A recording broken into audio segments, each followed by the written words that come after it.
الحمد لله نحمده ونستعينه ونستغفره ونؤمن به ونتوكل عليه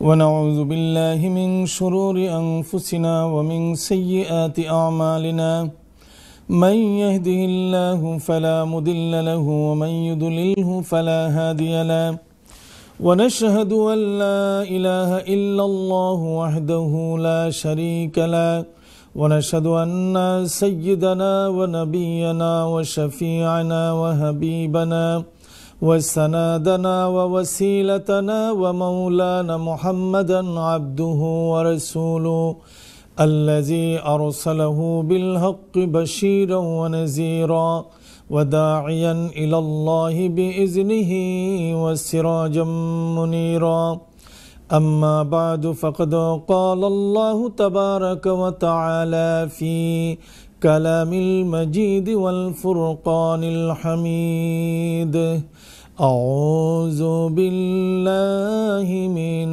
الشيطان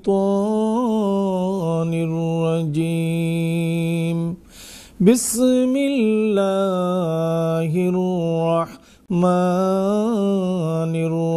الرحيم إن الله وملائكته يصلون على النبي يا أيها الذين آمنوا صلوا عليه وسلموا تسليما اللهم صل على سيدنا مولانا محمد وعلى آل سيدنا مولانا محمد بلغ العلا بكماله كشف الدجى بجماله حسنت جميع خصاله صلوا عليه وآله तौहीद की अमानत सीनों में हमारे आसान नहीं है मिटाना नाम व निशान हमारा बलगल उला बि कमालिही कशफद्दुजा बि जमालिही हसनत जमीउ खिसालिही सल्लु अलैहि व आलिहि। প্রিয় ভাই ও বোনেরা, আলহামদুলিল্লাহ আমি গত সপ্তাহের আলোচনায়ও আপনাদের সামনে সূরাতুল আসর থেকে তেলাওয়াত করেছি। আপনারা জানেন, যারা নিয়মিত আমার এই অনুষ্ঠানটি দেখেন, তাফসিরুল কোরআন এনটিভি ইউরোপ লন্ডন স্টুডিও থেকে সরাসরি প্রতি সোমবার বিকাল 5 ঘটিকার সময় এই অনুষ্ঠানটি আপনারা দেখতে পান। আমি মাওলানা শামসুজ্জামান আপনাদের সামনে আল্লাহ পাকের মহাগ্রন্থ আল কোরআন থেকে কিছু তিলাওয়াত করি এবং আলোচনা করি। তো আমার ক্ষুদ্র জ্ঞান, আল্লাহ পাক কোরআন শরীফে বলেছেন, আমি তোমাদেরকে সামান্য জ্ঞান দিয়েছি। এর মধ্যে জ্ঞানের বড় বড় সমুদ্র যারা ছিলেন তারাই বলেছেন যে আমরা মাত্র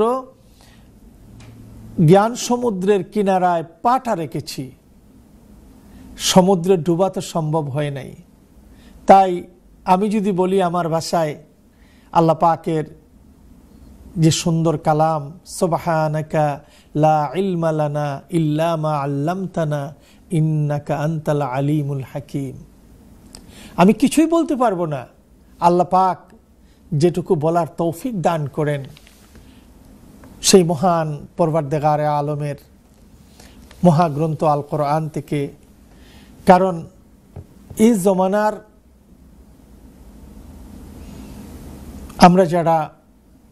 আমরা তো আসলে কিতাব পড়ার মেহনত করার হিম্মতও নাই, দুনিয়ার ফেরেবে পেরেশানিতে শয়তান আমাদের সমস্ত কিছু অক্টোপাসের মতো আমাদেরকে, অক্টোপাস চেনেন, সাগরে থাকে, যাকে জড়ে আপনার সব দিক ঝড়াইয়া ধরে, এটাকে বলা হয় অক্টোপাস। এই প্রাণীটাকে দেখেছেন আপনারা অনেকেই, ইউটিউবে গেলেও অক্টোপাস লিখলেই দেখতে পারবেন। অনেকগুলো পায়ের মতো লাগে, জালের মতো আপনাকে বেড়াইয়া ধরে। ওই যে কি জানি একটা বাচ্চারা দেখে সুপার ম্যান না কি জানি একটা প্রোগ্রাম আছে, আপনার হাত পা 10-15টা বাইর করে ধরে।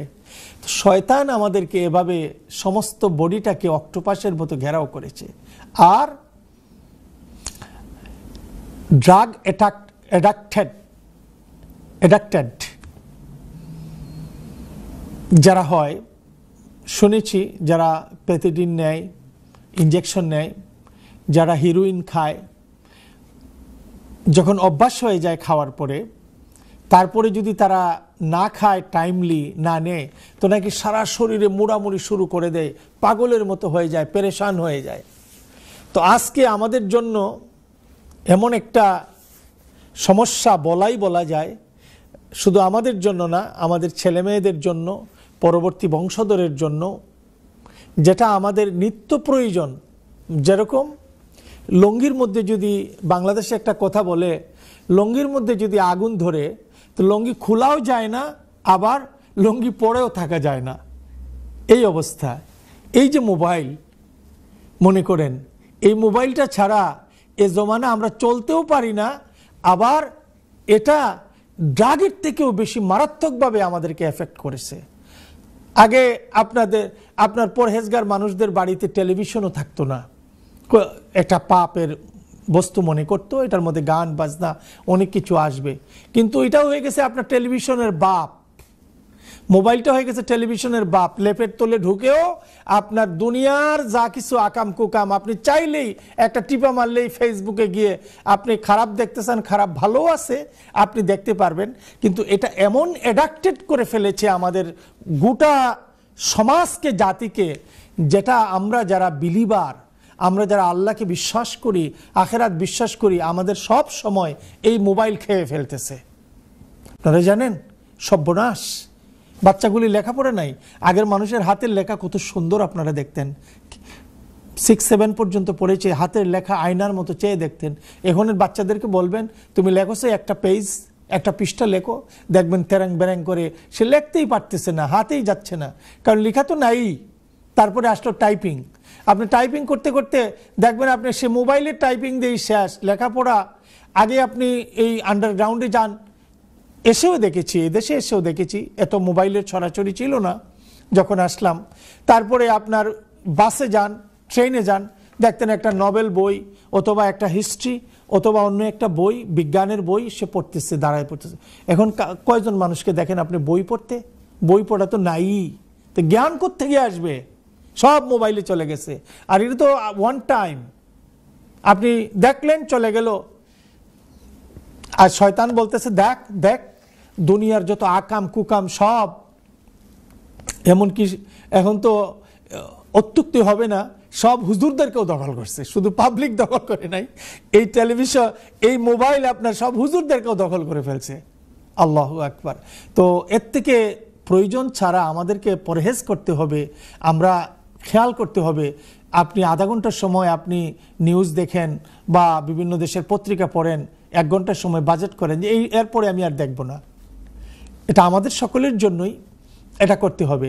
আর এটা যদি ঘন্টার ঘন্টা চালিয়ে যান, এই যে সময়ের, এই সূরার মধ্যেই তো আলোচনা হচ্ছে ওয়াল আসর, সময়ের কসম, সময় তো নিয়ে খাইয়ে নিচ্ছে সব আপনার এই মোবাইল। তা আপনি বাকি সময় আপনি কি আপনার জীবনে আর কি করবেন? আল্লাহর কাছে কেমনে হিসাব দিবেন? হাদিসের মধ্যে এসেছে ইয়াকুম আয়ুনুজ জিনা, তোমরা নিজকে চোখের জিনা থেকে হেফাজত করো, বাঁচাও। তো এখানে যে কত উলঙ্গ নেকেট মহিলা আসতেছে, পুরুষ আসতেছে, বাজে ছবি আসতেছে, এগুলো দেখা হচ্ছে, এটা কি জিনা হবে না? এটা কি আপনার মধ্যে উত্তেজনা সৃষ্টি করবে না? এটার মধ্যে কি খারাপ কাম প্রবৃত্তি, খারাপ মনোবৃত্তি আপনার মধ্যে আসবে না? আসবে। এই জন্য আল্লাহ পাক স্মরণ করায় দিচ্ছেন ওয়াল আসর, সময়ের কসম, সময়টাকে তোমরা মূল্য দাও, সময়কে খেয়াল করো, আল্লাহ পাক স্মরণ করায় দিচ্ছেন। তো আমি গত আলোচনাটা কি করছিলাম আপনাদের মনে আছে? যেখানে এনে আলোচনাটা রেখেছিলাম, আপনার সম্ভবত আমি আপনাদের সামনে আলোচনা করছিলাম যে এই দুনিয়াটা তো হলো ক্ষণস্থায়ী, কিন্তু এই দুনিয়ার জন্য কার আইন ও বিধান সমাজে প্রতিষ্ঠার জন্য আপনি চেষ্টা করবেন। আল্লাহ তো আপনার সব কিছু দেখতেছেন।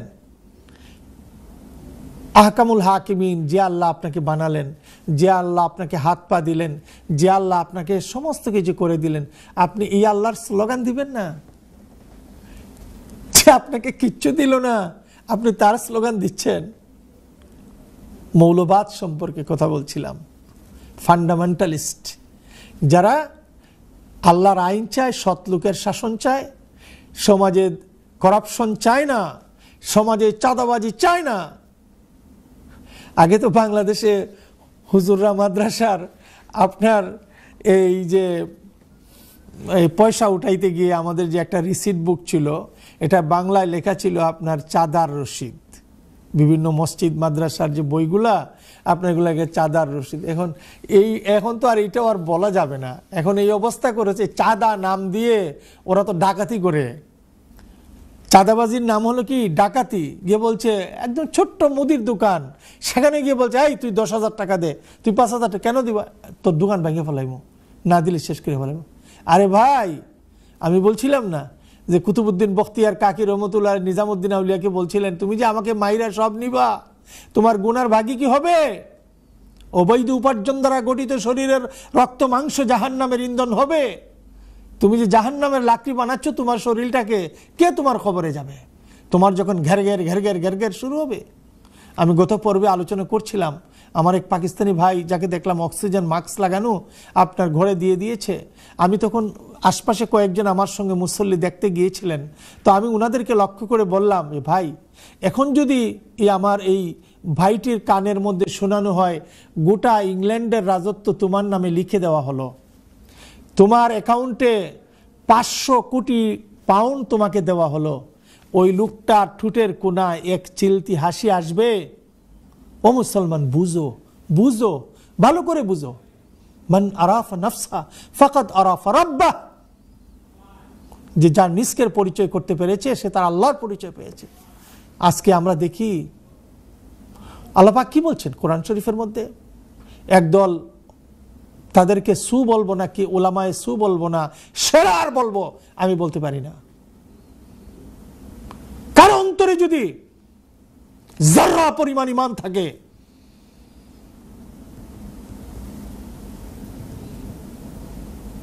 যারা ইসলামী শাসন চায় না, শরীয়তের শাসন চায় না, তাদের সঙ্গে তারা হাত মেলাতে পারে না, তাদের জন্য তার জবানকে খরচ করতে পারে না।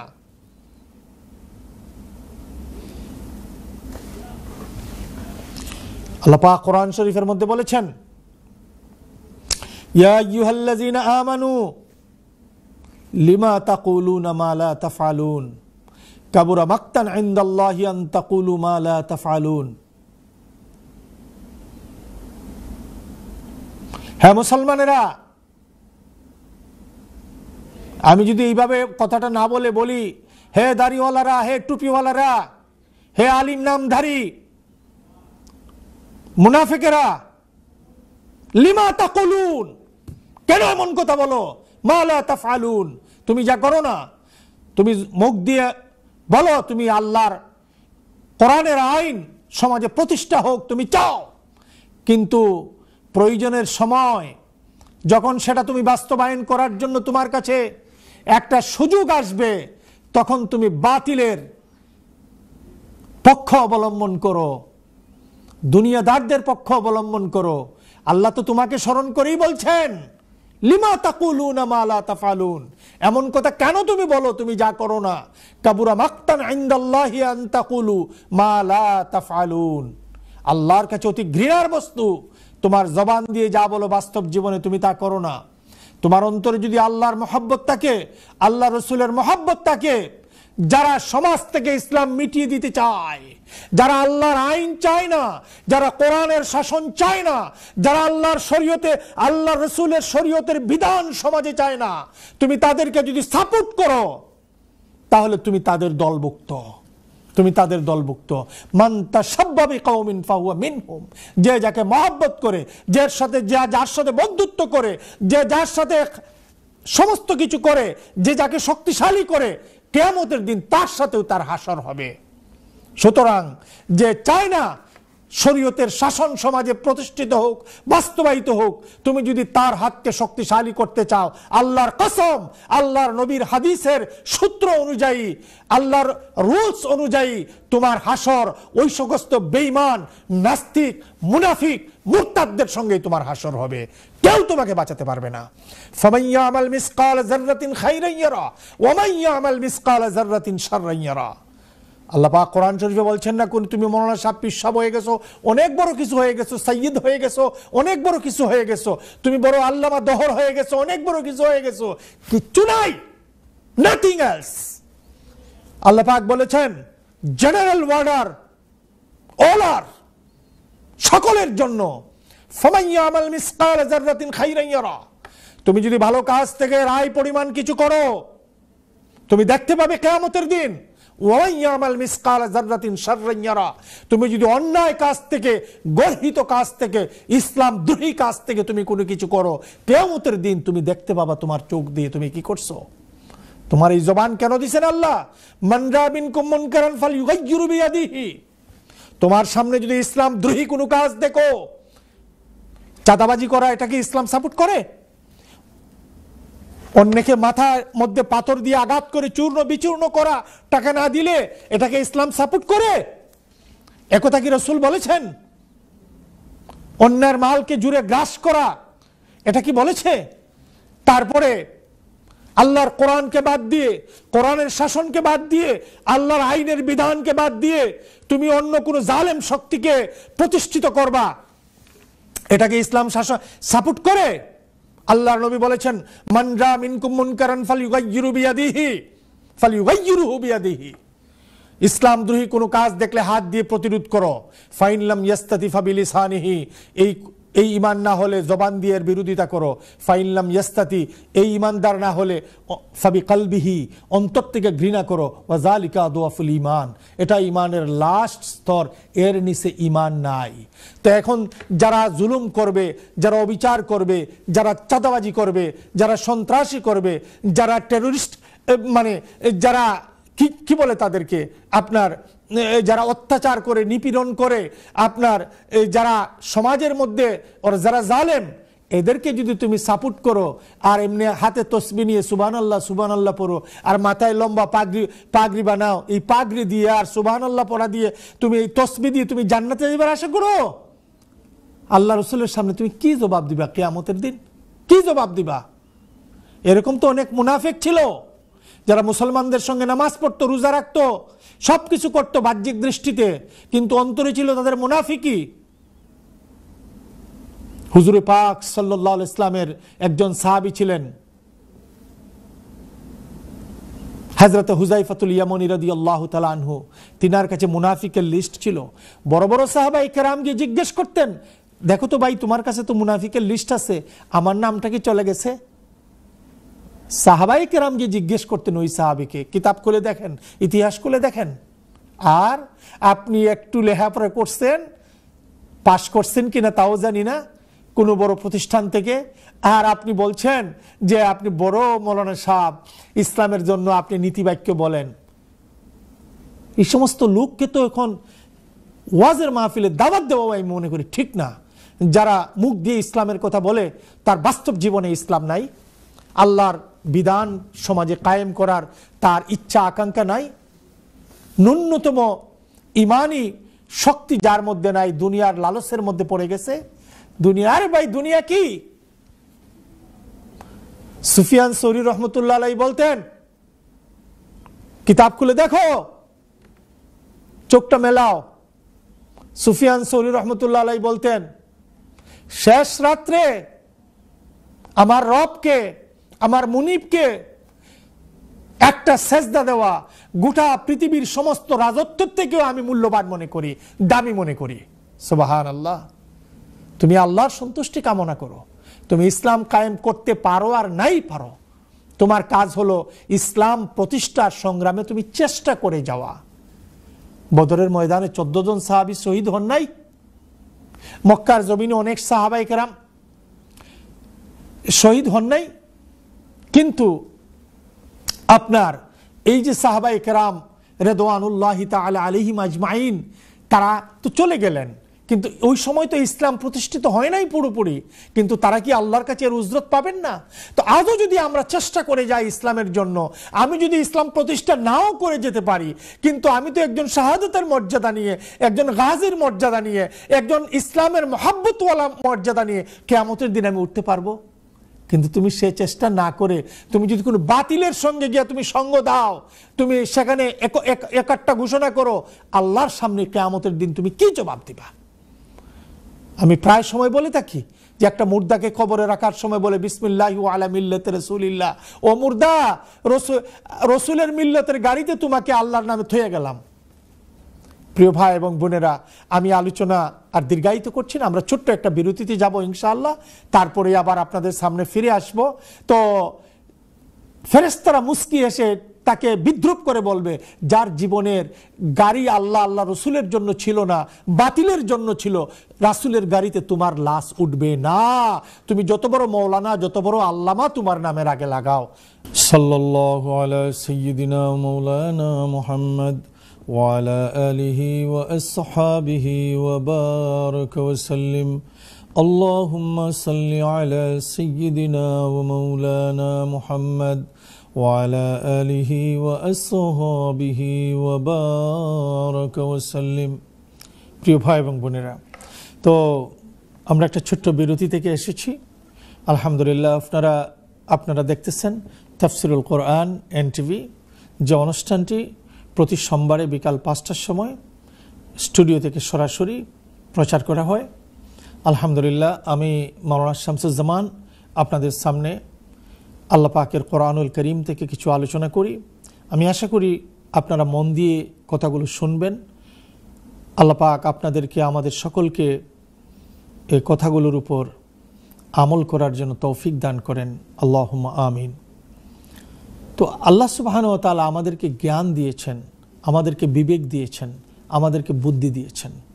আল্লাহ পাক কোরআন শরীফে বলছেন, إن في خلق السماوات والأرض واختلاف الليل والنهار لآيات لأولي الألباب الذين يذكرون الله قياما وقعودا وعلى جنوبهم ويتفكرون في خلق السماوات والأرض ربنا ما خلقت هذا باطلا سبحانك فقنا عذاب النار। এই আয়াতের তরজমা হলো, ইন্না ফি খালকিস সামাওয়াতি ওয়াল আরদ, নিশ্চয়ই আকাশ জমিন সৃষ্টির ব্যাপার নিয়ে, ওয়াখতিলাফিল লাইলি ওয়ান নাহারি, রাত এবং দিনের পরিবর্তন নিয়ে, লা আয়াতিন লিউলিল আলবাব, জ্ঞানী মানুষের জন্য শিক্ষার বিষয় রয়েছে। আল্লাযীনা, যে সকল মানুষেরা, ইয়াযকুরুনাল্লাহ কিয়ামান ওয়া কুউদান, যারা দাঁড়াইয়া, বসিয়া, ওয়া আলা জুনুবিহিম, এবং হেলায়িত অবস্থায় আল্লাহকে স্মরণ করে, ওয়া ইয়াতাফাক্কারুনা ফি খালকিস সামাওয়াতি ওয়াল আরদ, আল্লাহ পাকের আকাশ এবং জমিন সৃষ্টির ব্যাপার নিয়ে চিন্তা করে, আর তার জবান থেকে বেরিয়ে আসে চিন্তা ফিকির করার পরে সে বলে, রব্বানা, ও আমার পরওয়ারদিগার, মা খালাকতা হাযা বাতিলান, অনর্থক আপনি সবকিছু সৃষ্টি করেন নাই, ফাকিনা আযাবান নার, আয় আল্লাহ আমাকে জাহান্নামের আগুন থেকে আল্লাহ তুমি আমাকে হেফাজত করো। প্রিয় ভাই এবং বোনেরা, আমি সূরা আসর শুরু করার গেল পর্বে, গত সপ্তাহের আলোচনায় আমি বলেছিলাম, উম্মুল কুরা বলা হয়, মক্কার জমিনকে বলা হয় উম্মুল কুরা। সর্বপ্রথম গ্রাম সেখানেই প্রতিষ্ঠিত হয়েছিল। আপনারা যারা নিয়মিত দেখেন তারা মজা পাবেন, হঠাৎ করে দেখলে হয়তো আগের আলোচনার সঙ্গে পিছনের আলোচনা আপনারা মিলাতে পারবেন না। আর যদি আগের আলোচনা শুনে থাকেন, পরের আলোচনা শুনেন, তাহলে দুটার মধ্যে আপনি আগের কথার সঙ্গে এই কথার আপনি একটা মুনাসেবাত আপনি উপলব্ধি করতে পারবেন। তো আল্লাহ পাক বলছেন উম্মুল কুরা, মক্কাকে বলা হয় উম্মুল কুরা। বাইতুল আতিক হিসাবে আল্লাহ পাক কোরআন শরীফে এটাকে, এই মক্কা শরীফকে আল্লাহ পাক আল্লাহর ঘরকে ঘোষণা করা হয়েছে। খানায়ে কাবার একটি নাম বাইতুল আতিক। তো আমি উদ্দেশ্য কথা হলো, উম্মুন অর্থ মূল, উম্মুন শব্দের অর্থ হলো জ্বর, উম্মুল শব্দের অর্থ হলো বাংলাতে যদি বলা হয় উম্মুন শব্দের অর্থ হলো মূল। মূল কাকে বলে? কব শতমূলের জ্বর এনে খাইবা, দেখছেন না বিভিন্ন গাছের জ্বর তোলা হয়, এটা মূল। গাছের যদি জ্বর না থাকে গাছ বাঁচবে? বাঁচবে না।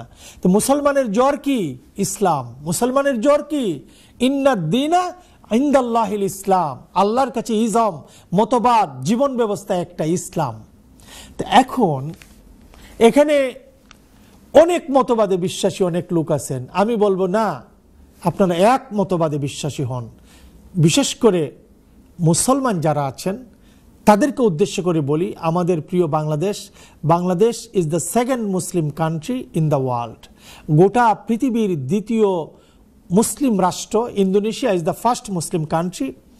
ইন্দোনেশিয়া সবচেয়ে বেশি মুসলমান, আপনার সেকেন্ড বাংলাদেশ। তো আপনার এই দেশে যেহেতু মুসলমানের সংখ্যা সবচাইতে বেশি, কাজেই মুসলমানরা তো বলবেই, মুসলমান তো তার জীবনের থেকেও আল্লাহকে এবং তার রাসূলকে ভালোবাসে। মিশকাত শরীফের হাদিস, লা ইউমিনু আহাদুকুম হাত্তা আকুনা হাব্বা ইলাইহি মিন ওয়ালিদিহি ওয়া ওয়ালাদিহি ওয়ান নাসি আজমাইন। ততক্ষণ পর্যন্ত একজন মানুষ পরিপূর্ণ মুমিন হতে পারবে না যতক্ষণ পর্যন্ত তার মা বাবা, তার প্রিয় সন্তান, দুনিয়ার সমস্ত কিছুর থেকে আমি নবী মুহাম্মদুর রাসূলুল্লাহ সাল্লাল্লাহু আলাইহি ওয়াসাল্লামকে সে বেশি মহব্বত না করবে। তাহলে আসুন আমরা একটা কংক্রিট সূত্রের মধ্যে আসি, আলোচনার বেসিক একটা অবস্থানে আমরা চলে আসি। চলুন, হুজুর সাল্লাল্লাহু আলাইহি ওয়াসাল্লাম যখন বলেছেন তুমি পরিপূর্ণ মুমিন হতে পারবা না, কখন পারবা না? যতক্ষণ পর্যন্ত না তোমার রাসূলকে তুমি সবচেয়ে বেশি ভালোবাসবা। এখন আমি আইনে দাঁড় করালাম, তোমার কোন নেতার নাম নিলাম না, আপনারা বুঝে নিয়েন। যে নেতাকে ফলো করেন, যে নেতাকে বেশি ভালোবাসেন, যে নেতার অনুসরণ করেন, যে নেতার আদর্শ সমাজে বাস্তবায়ন করতে চান, যে নেতার পিছনে থাকতে চান, যে নেতাকে ভোট দিয়ে পাশ করাতে চান, যে নেতার আদর্শের জন্য জীবন বিসর্জন দিতে চান, যে নেতার জন্য তার জান মাল ধন দৌলত সব বিলিয়ে দিতে চান, যে নেতার জন্য চিৎকার করেন, আল্লাহর দেওয়া গলাটাকে, আল্লাহর দেওয়া নিয়ামতকে আপনার নেতার জন্য ব্যয় করেন, আপনারা ভালো করে বুঝে নেন। এখন আপনার সব নেতার গোষ্ঠীকে এক সাইডে রাখলাম, জনাবে মুহাম্মদুর রাসূলুল্লাহ সাল্লাল্লাহু আলাইহি ইসলাম আপনার রাসূলকে একদিকে রাখলাম। আপনি কার সাথে যাবেন? রাসূল চাচ্ছেন যে আমি যা করে গিয়েছি, আমার সাহাবায়ে কেরাম যা করে গিয়েছেন, তাবেঈগণ যা করে গিয়েছেন, তবে তাবেঈগণ যা করে গিয়েছেন, সালাউদ্দিন যা করে গিয়েছেন, সালাউদ্দিন আইয়ুবী যা করে গিয়েছেন, আমিরুল মুমিনিন ওমর ইবনুল খাত্তাব যা করে গিয়ে রাদিয়াল্লাহু তাআলা আনহু করে গিয়েছেন, ওসমান ইবনে আফফান রাদিয়াল্লাহু তাআলা আনহু যা করে গিয়েছেন। লম্বা করলাম না কথাকে।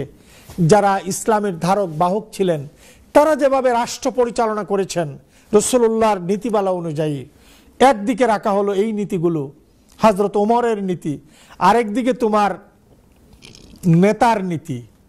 তুমি কার পক্ষে যাবা? মনে রেখো, মুনাফিক তিন প্রকার। বুখারীর হাদিস, আপনার আয়াতুল মুনাফিকে সালাসাতুন খালিসাতুন, খালিস মুনাফিকের আলামত হলো তিনটা। ইজা ওয়াদা আখলাফা,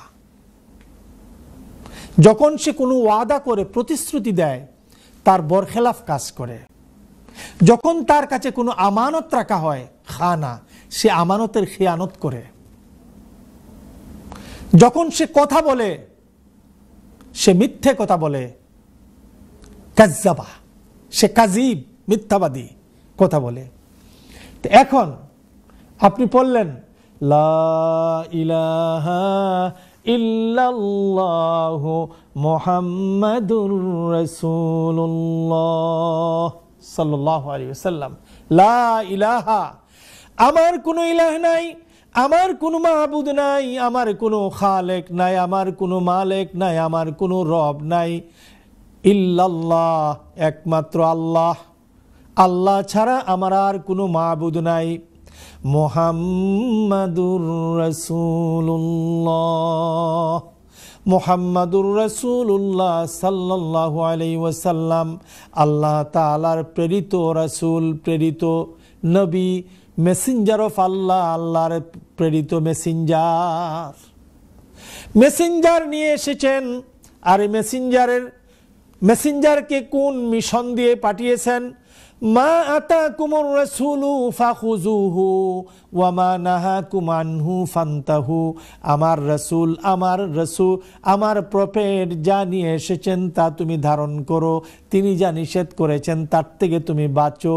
নবী যা নিয়ে আসলেন, তোমার বড় লিডার তা বলল, কি বলল? তোমার লিডার বলল, ওই নবীর অনুসারীদেরকে বলল, নবীর কিতাবের ধারক বাহকদেরকে বলল, যারা এই কোরআন সামনে নিয়ে বলে আমি কোরআনের রাজ চাই, সৎ লোকের শাসন চাই, আল্লাহর দিন চাই, যারা এই কথাগুলো বলল, ওই মানুষগুলোকে তুমি বললা ধর্মান্ধ, ওই মানুষগুলিকে তুমি বললা মৌলবাদী, ওই মানুষগুলিকে তুমি বললা ফান্ডামেন্টালিস্ট, ওই মানুষগুলিকে বললা, আর তোমার নামও মুসলমান। তাহলে কাক যদি কোকিলের রূপ ধারণ করে, কোনোদিন কাক কি কোকিল হতে পারবে নাকি? পারবে না। তো তুমি মুসলমানের সন্তান হয়ে তুমি আল্লাহর কোরআনের রাজ চাও না, তুমি নবী আলাইহিস সালাতু ওয়াস সালাম যে দিন রেখে গেছেন, যে মিশন রেখে গেছেন, ওই আইন ও বিধান তুমি চাও না।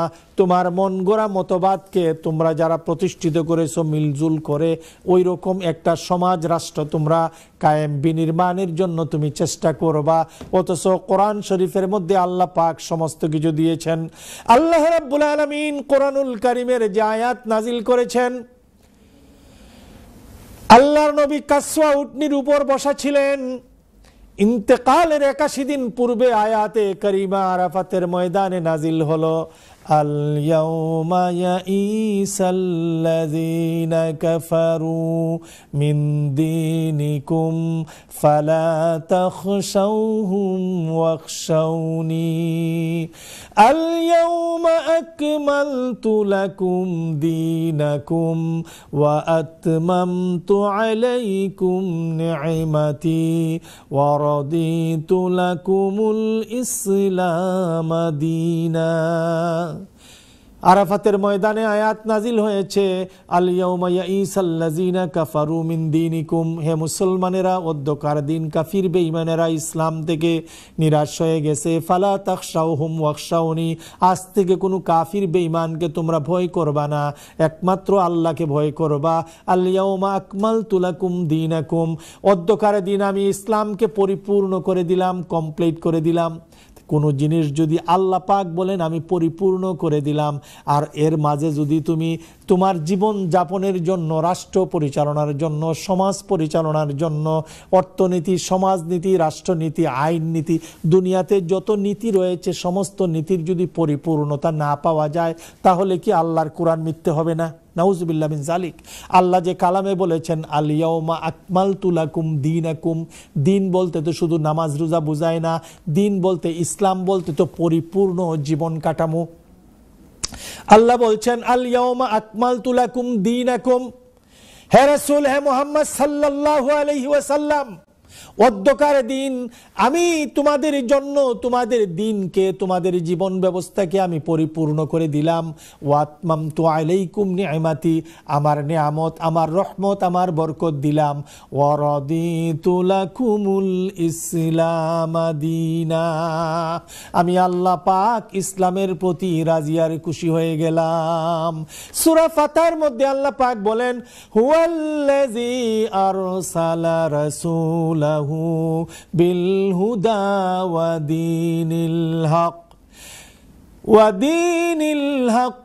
লিইয়ুযহিরাহু আলাদ-দীনি কুল্লিহি ওয়া কাফা বিল্লাহি শাহীদা। আবার আমরা পড়ে নেই, হুয়াল্লাযী আরসালা রাসূলাহু, আল্লাহ রাব্বুল আলামিন তার প্রিয় হাবিব, তার প্রিয় বন্ধু মুহাম্মদ সাল্লাল্লাহু আলাইহি ওয়াসাল্লামকে দুনিয়ার জমিনে পাঠাইছেন। কি পাঠাইছেন? আল্লাহ পাক বলছেন, আমি তোমাকে দ্বীনে হক হেদায়েত দিয়ে আমি পাঠিয়েছি, আপনাকে দ্বীন দিয়েছি, হেদায়েত দিয়েছি। কেন দিয়েছি? লিইয়ুযহিরাহু আলাদ-দীনি কুল্লিহি, দুনিয়ায় যত মতবাদ রয়েছে, দুনিয়ায় যত ইজম রয়েছে, দুনিয়ায় যত আইন ও কানুন রয়েছে, সবগুলোর আলাদ-দীনি কুল্লিহি, যেন সবগুলির উপরে আপনি এটাকে বিজয়ী করেন, রাখেন। ওয়াকাফা বিল্লাহি শাহিদা, আর এর জন্য উইটনেস, সাক্ষ্য হিসাবে আমি আল্লাহই এনাফ। আল্লাহ পাক কোরআন শরীফে বলছেন। তো আপনি যখন আল্লাহ যখন আপনাকে সব কিছু বলছেন, কমপ্লিট করে দিলেন, আর আপনি এখানে কমপ্লিট না পাইয়া অন্য কারো মতবাদ প্রতিষ্ঠা করার জন্য আপনি লাগলেন, তখন আপনি কি পরিপূর্ণ মুসলমান? আপনি কি পরিপূর্ণ মুসলমান? আর এর উপরে যদি আপনি আরো বলেন যে না, আমরা শরীয়তের আইনকে বিশ্বাস করি না, শরীয়তের আইনকে কি করি না, শরীয়ত সমাজে প্রতিষ্ঠিত হোক, এটা আমরা চাই না, এটা আমাদের ম্যানিফেস্টোতে নাই, এটা সমাজে প্রতিষ্ঠা করতে পারবো না। আর আপনি যদি মৌলানা সাহেব হয়ে, আলিম সাহেব হয়ে আপনি যদি আর বড় বড় ওয়াজ করেন, 50,000 1 লক্ষ টাকা আপনি এক একটা ওয়াজ থেকে নেন, 1 ঘন্টা 1.5 ঘন্টা বয়ান করে, আর আপনি যদি গিয়ে ওই সকল আইন প্রণেতাদেরকে, ওই সকল সমাজ পরিবর্তনকারীদেরকে আপনি যদি গিয়ে সাপোর্ট করেন, তাদেরকে শক্তিশালী করেন, তাহলে আপনার কথায় আর আপনার জবানের ওয়াজে আর আপনার বাস্তব জীবনে আপনি মাত্র একটা এমপি হওয়ার জন্য আপনার কি মিলেছে? আর আল্লাহ যে আপনাকে সূরা সাফে বলছেন, লিমা তাকুলুনা মা লা তাফআলুন, এমন কথা তুমি কেন বলো যা তুমি করো না? কাবুরা মাকতান ইনদাল্লাহি আন তাকুলু মা লা তাফআলুন, আল্লাহর কাছে অত্যন্ত ঘৃণার বিষয় তুমি জবান দিয়ে যা বলো বাস্তব জীবনে তা করো না। ইন্নাল্লাহা ইউহিব্বুল্লাযিনা ইউকাতিলুনা ফি সাবিলিহি সাফফান কাআন্নাহুম বুনিয়ানুম মারসুস, আল্লাহ তো তাদেরকেই ভালোবাসেন যারা আল্লাহর দ্বীন কায়েমের জন্য সারিবদ্ধ সীসাডালা প্রাচীরের মতো দাঁড়িয়ে যায়। তুমি তাদেরকে বাদ দিয়ে তোমার নাম চালুন, চালুনে সুইকে দুষে। শেখ সাদির একটা শের আছে, চালুনে সুইকে দুষে সাইন, সিলেটি ভাষায় বলে সাইন, সাইনে সুইকে দুষে। কয় এই সুই, তুই তো মারাত্মক দোষী। কয় কে লিগা? কয় তোর পিছন দিকে একটা হোল, তোর পিছন দিকে একটা ছিদ্র। তো শুয়ে উঠে বলে, কয় আরে সাইন, তোর দিকে তাকায় দেখ, তোর শরীরে হাজারো ছিদ্র, চাইনার শরীরে হাজার ছিদ্র না, সেই ছিদ্র তুই দেখস না। খেতা সিলাইবার একটা ছোট ছিদ্র তুমি দেখে ফেলছো আমার। ও মুসলমান, ইতিপূর্বে আমি প্রায় সময় বলতাম ভাইয়েরা আমার, যে মহিলারা দেখছেন খেতা সিলায়, মহিলারা খেতা সিলায়, পিছন দিকে সুতার পিছনে একটা গিরা দেয়, সুতার পিছনে কি দেয়? একটা গিরা দেয়। তো এই গিরা যদি না থাকে, গিরা যদি না থাকে, সারাদিন যদি আপনি খেতা সিলান, কিয়ামত পর্যন্ত খেতা সিলাইলে আপনার খেতা সিলানো শেষ হবে? শেষ হবে না। তাসদিকে ঈমান যদি তোমার মধ্যে না থাকে, ইসলাম প্রতিষ্ঠার প্রত্যয়, ইসলাম প্রতিষ্ঠার ইয়াকিন বিশ্বাস তোমার অন্তরে যদি না থাকে, তাহলে তুমি ওই খেতা শিলানিওয়ালা মহিলার মতো কিয়ামত পর্যন্ত খেতা শিলাইলে যেরকম খেতা শিলানো শেষ হবে না। আর তুমি মুখ দিয়ে যদি ভালো কথা বলো, তুমি ইসলাম প্রতিষ্ঠার কাজেই তুমি করলা না। তুমি যাইবা, তুমি আমি যদি সিলেট থেকে উঠি সুনামগঞ্জের গাড়িতে, আর আমি নিয়ত করি, আমি যদি বলি আমি ঢাকা যাচ্ছি, গাড়ি কি আমাকে ঢাকা নিয়ে যাবে না সুনামগঞ্জ নিয়ে যাবে? সুনামগঞ্জ নিয়ে যাবে, ঢাকা তো নিবে না। আপনি যদি যারা ইসলামকে বিনষ্ট করে দিতে চায়, এই সমাজে প্রতিষ্ঠা চায় না, আপনি যদি তাদের সঙ্গী হন, সাথী হন, আর আপনি বলেন আমি ইসলাম প্রতিষ্ঠা করব, আমি ইসলাম প্রতিষ্ঠা করব, হ্যাঁ, আপনি শুটকির বাসনে কাপড় তৈরি, আপনি যদি বলেন আপনি আতরের এই বাস্কেটে কাপড় রাখছেন, কেউ বিশ্বাস করবো? আপনার কাপড়ে শুটকির গন্ধ করবে না আতরের গন্ধ করবে? মিয়া, বাঙ্গালকে হাইকোর্ট দেখান, বাঙ্গালকে হাইকোর্ট দেখান। কেন? যখন আপনার সুযোগ আসবে, 100 বছরে একটা সুযোগ আসে না, সেই সুযোগকে আপনাকে কাজে লাগাতে হবে। আল্লাহ মান সাজ্জা সুজ্জা ফিন্নার,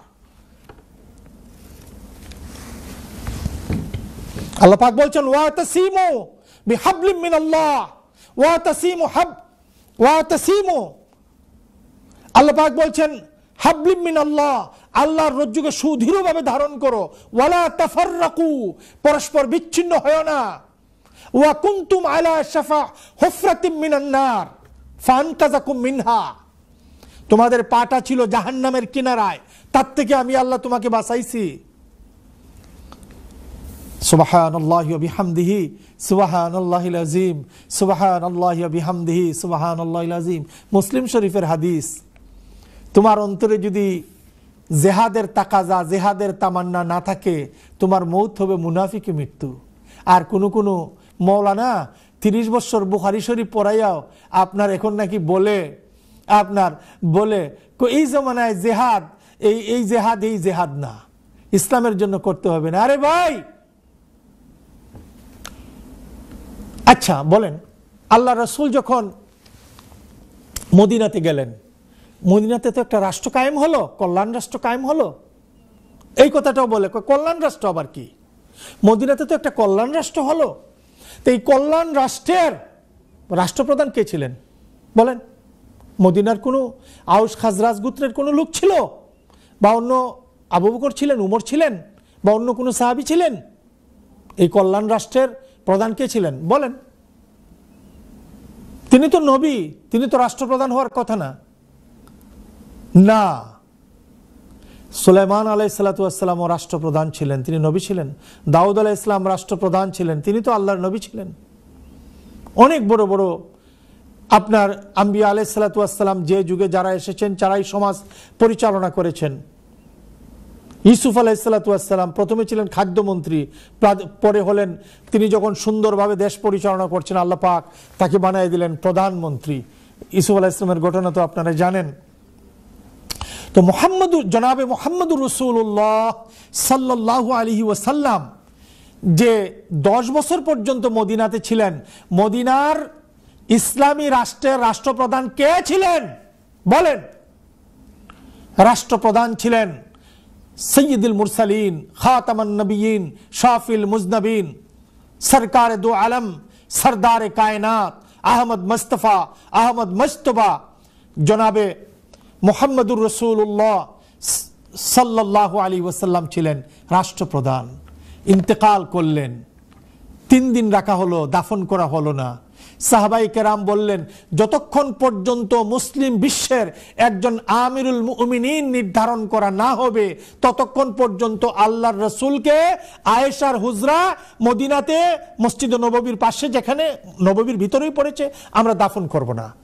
আমিরুল মুমিনিন আবু বকরের হাতে যখন ওমর ইবনুল খাত্তাব প্রথমে এসে বায়াত নিলেন, সাহাবায়ে কেরাম নিলেন, তারপরে আল্লাহর রাসূলকে মদিনার জমিনে দাফন করা হলো। আর তুমি যদি এখন বলো রাসূলুল্লাহর ইসলামের দরকার নাই, রাসূলুল্লাহ সাল্লাল্লাহু আলাইহি ওয়াসাল্লামের এই ইসলাম আলাদা, রাষ্ট্র আলাদা, আমি ইসলামিক রাষ্ট্র হোক এটার জন্য কাজ করা আমার প্রয়োজন হবে না, আমি বাতিলের সঙ্গেও থাকতে পারবো, তুমি গুমরাহির মধ্যে আছো।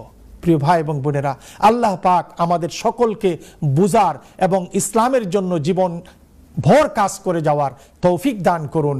আমিন। ওয়া আখিরি দাওয়ানা আনিল হামদুলিল্লাহি রাব্বিল আলামিন। ওয়াসসালামু আলাইকুম ওয়া রাহমাতুল্লাহি ওয়া বারাকাতুহু।